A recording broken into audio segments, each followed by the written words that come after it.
কি গো মালিক, আমি হলাম কচি লাউ, আপনি আমাকে এভাবে ঝুলে রাখছেন কেন? হ্যাঁ, আপনার মতলবটা কি? আর আমার পাশে এটা কি? মালিক, আমি হলাম তেঁতুল। আমাকে ওই চেনে না, কি নতুন ভাবি নাকি? মালিক, আমি কচি লাইয়ের ডগা, আপনি আমাকে যেভাবে ধরে রাখছেন আমার তো অনেক ভয় করতেছে। কি করবেন আপনি? হ্যাঁ, কি গো মালিক, এটা তো কথা ছিল না। আপনি আমাকে নিয়ে একদম ছুরি দিয়ে কেটে ফালা ফালা করে দিচ্ছেন, এটা কোনো কথা?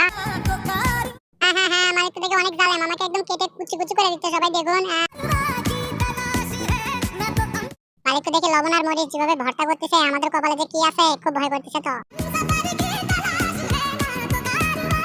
হ্যাঁ হ্যাঁ হ্যাঁ, মালিক তো দেখে অনেক খারাপ, আমাকে ওই কুচি কুচি করে কচি লাইয়ের ডগার সাথে মিক্স করতেছে, এটা কোনো কথা? হ্যাঁ, সবাই বলুন তো। কি অবস্থা করলো মালিক আমাদের? ওই কচি লাইয়ের ডগা, তেঁতুল আর লবণ মরিচ মিক্স করা যেগুলো আছে ওগুলা দিয়ে মিক্স করে ভর্তা করলো আমাদের। তো গাইস, দেখা যাচ্ছে মালিক এখন কচি লাইয়ের ডগা আর তেঁতুল দিয়ে ভর্তা এখন খাবে। তো গাইস, যারা এইভাবে খেয়েছেন অবশ্যই কমেন্ট করে জানাবেন। ধন্যবাদ। হ্যাঁ হ্যাঁ।